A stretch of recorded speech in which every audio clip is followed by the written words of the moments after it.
سید نور احمد جعفری هستم، متخصص داخلی عمومی.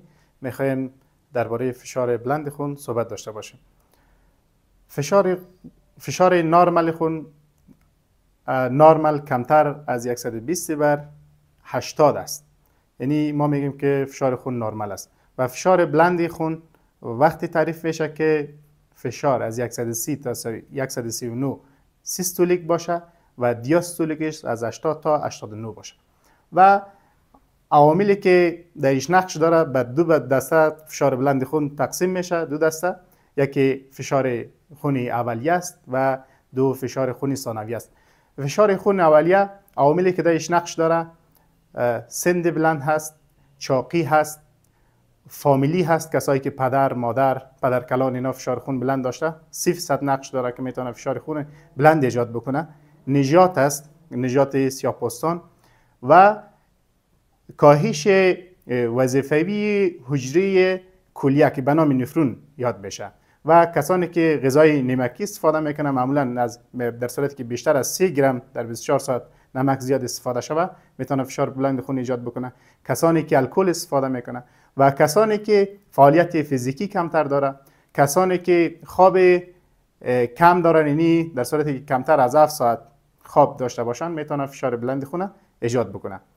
و فشار خون ثانویه عواملی که درش نقش داره بعضی دواهاست، دواهایی که مردم کسایی میره از دواخانه اینا سر به خود استفاده میکنه، معمولا دواهای ضد بارداری هست، دواهای ضد درد هست و دواهای ممنوعه، یعنی کسایی که دواهای نشاور مثلا متامفتامین و دواهای کوکائین استفاده میکنه میتونه فشار بلند خون ایجاد بکنه. و همچنین امراض گرده، کسایی که مشکلات گرده داره، چی حاد ایجاد شده باشه و یک چی که کرونیک یا دوامدار مشکلات کلیوی داره میتونه فشار بلند خون ایجاد بکنه.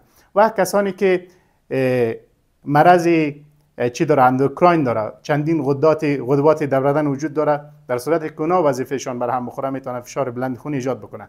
مثلا کسایی که پرکاری غده تایروید داره و کسانی که کمکاری غده تایروید داره و کسانی که تومورهای غده فوق کلیه داره، در اینا میتونه فشار بلند خون ایجاد شود. و میایم سری در صورتی که فشار بلند خون تداوی نشود چی مشکلات را برای یک مریض ایجاد میکنه.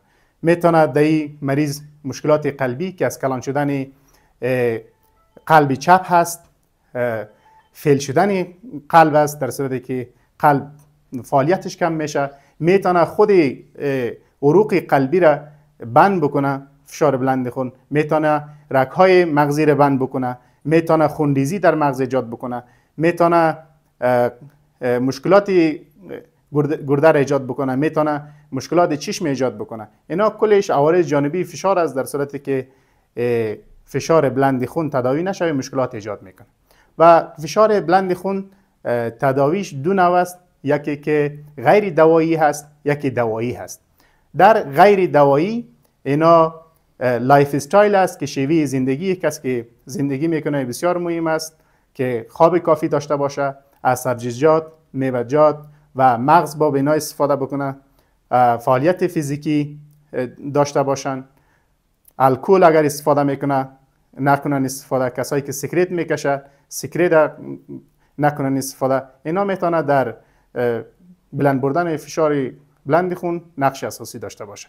و تداوی دوایی هست که کسانی که فشار بلند خون داره، در صورتی که با تغییر دادن شیوه زندگی فشار بلند خون کنترل نشود، پیش دکتر معالج خود مراجعه بکنه و نظر به فشارشان، نظر به مشکلاتی که برایشان ایجاد شده، نظر به او تداوی دوایی را برایشان شروع میکنه.